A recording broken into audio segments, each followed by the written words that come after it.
Spiritual TV. आओ एक दूसरे को प्रेरित करें। घर की बहू भगवान को बेहद मानती थी। प्रतिदिन शिवजी के मंदिर जाकर जल चढ़ाना, प्रसाद बनाना, भोग लगाना उसका नित्य प्रति यही कार्य था। अपने परिवार की सेवा करना, सभी के साथ मीठा बोलना अपने नियम से वह बंधी हुई थी। सभी लोग घर में उसको अत्यंत प्यार करते थे। नाम भी तो था गौरा। गांव की सभी औरतें उसकी प्रशंसा करते ना थकती थी। किसी के कार्य में भी वह मदद करने बैठ जाती। लेकिन जो उसकी नंद थी वह बड़ा जल फूकनी थी। जब अपनी भाभी की प्रशंसा सुनती तो उसे बड़ा क्रोध आता, क्योंकि वह किसी की मदद ना कर पाती और सुंदरता की धनी होने की वजह से उसे अपने रंग रूप पर अत्यंत घमंड था। जब भी कोई उसे कार्य बताया जाता तो वह तुरंत कह उठती, मेरा ना रंग रूप खराब हो जाएगा, अभी बहुत धूप है, यह तो भाभी कर लेगी। भाभी का रंग तो पक्का ठहरा, उन्हें तो कोई फर्क नहीं पड़ेगा। बातों ही बातों में वह अपनी भाभी को ताना भी मार देती, लेकिन उसकी भाभी उसकी किसी भी बात का बुरा ना मानती। एक बार उसकी भाभी किसी के पापड़ बनवाने में मदद कर रही थी। तभी वह भी सोचने लगी कि मैं भी इनकी पापड़ बनवाने में मदद करती हूँ। जब वह दोनों पापड़ बना रही थी तभी वह नंद बोली, देखो ताई, मैंने भी थोड़े से पापड़ बनाए हैं, लेकिन ये पापड़ मैं अलग रखूँगी। और सुनो, आप लोग तो पानी के ऊपर उतार रही हैं, लेकिन मैं कुछ नए तरीके से पापड़ बनाना चाहती हूँ। मैं इसको जाकर डायरेक्ट फैलाऊंगी। वह अपना थोड़ा सा सामग्री लेकर और उसने एक पन्नी बिछाई और वहाँ पर एक चूड़िया डालकर उसमें उस मटेरियल को डाला। सभी लोग सोचने लगे, अरे वाह, इसकी नंद भी कार्य करने लगी। अपनी प्रशंसा सुनकर वह खुशी से फूली ना समा रही थी। उसने चूड़ी के अंदर ही गोल गोल पापड़ रख दिए और वहाँ बैठकर पहरा देने लगी कि कहीं कोई जानवर आकर उनको खराब ना कर दे। लेकिन कहाँ टिक कर बैठा जाता है। उसे लगा कि उसके बाल कहीं खराब ना हो जाएं।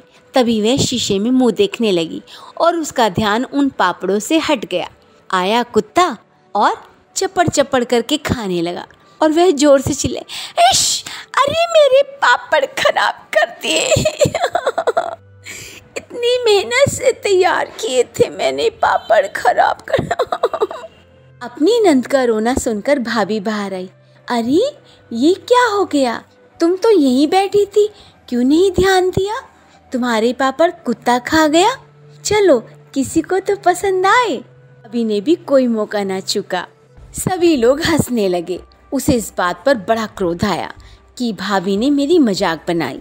तभी उसने सोचा कि हम दोनों जाएंगी तो साथ घर पर, तो कुछ ऐसा करती हूँ कि इसको मज़ा चखाऊं।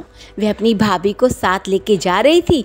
रास्ते में उसे कुछ कुत्ते मिल गए, वही कुत्ते जो कि सारा का सारा पापड़ का मटेरियल चाट गए थे। उसने सोचा कि मैं उश उश करके भाभी के पीछे लगा दूंगी। वह उनको ऐसे उकसाई रही थी कि सारे कुत्ते उसी के ऊपर, भाभी बचाओ, कुत्ते चिपट गए।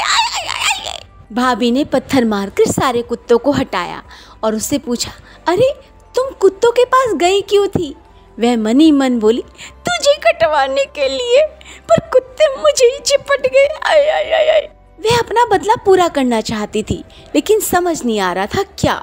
उसे मालूम था मेरी भाभी प्रतिदिन दिया जलाने जाती है, सो उसने एक बात ठानी, भगवान का वरदान मिला हुआ है, अब मुझे इसके दिए बुझाने ही होंगे। वह भी भाभी के पीछे पीछे चुपके चुपके जाकर उनका दीपक बुझा कर आ जाती। ऐसे नित्य प्रतिदिन चलता रहा।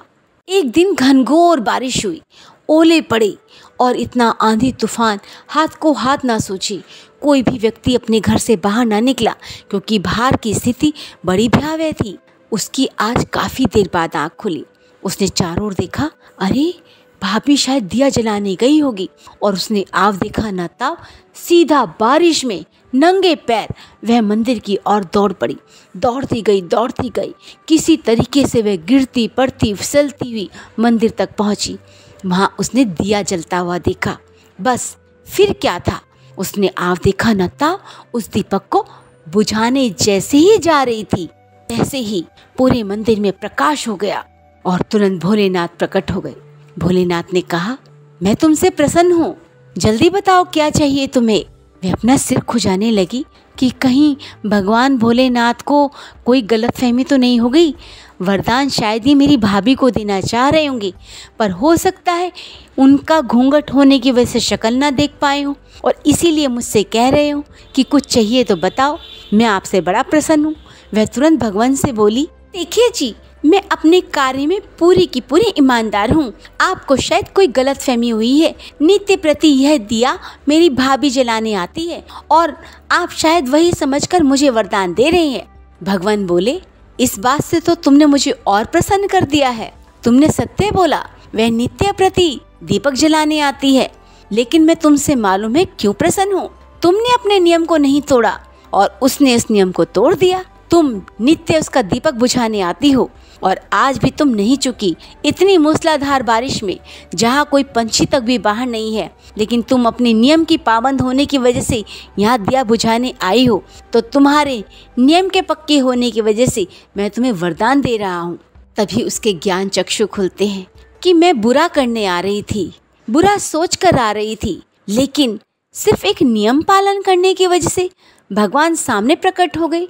वह तुरंत चरणों में गिर पड़ी और भगवान भोलेनाथ से बोली कि मेरे अंदर से ये ईर्ष्या भाव हटा दीजिए। बहुत जलन होती है, तीली किसी को जलाने से पहले स्वयं जलती है और उसी तरीके से जब भी कोई किसी को कष्ट पहुंचाता है तो उससे पहले 4 गुना कष्ट वह अपने शरीर और आत्मा को पहुंचाता है। जब किसी को 2 गालियां देता है तो उससे पहले वह अपने अंतःकरण को गंदा करता है। प्रभु, मैं आज आपसे वरदान में यही मांगती हूँ कि मेरी वाणी, मेरे वचन क्रम, मेरे हाथों से कभी कुछ गलत ना हो, मेरे मन में कोई भूल कर भी पाप ना आए। बस मैं इतना वरदान चाहती हूँ। भगवान भोलेनाथ ने कहा कि तुम दीर्घायु हो और तुम्हें आयु यश मान सब कुछ मिले, तुम्हारा जीवन सुखमय हो और जो तुमने वरदान मांगा वो भी फलीभूत होगा। और कहते कहते अंतर ध्यान हो गई। जब वे घर आई तो उसने अपनी भाभी से अपने कियो की सभी चीज़ों की क्षमा मांगी। हमसे भी कभी कोई गलती हो जाए तो हमें सबसे पहले आप अपने घर के अंदर बैठकर भी अपने विचारों से उन सभी लोगों से क्षमा मांग सकते हैं जिनके गाए बगाए आपने अपने मन में कभी बुरा भी सोचा है। धन्यवाद।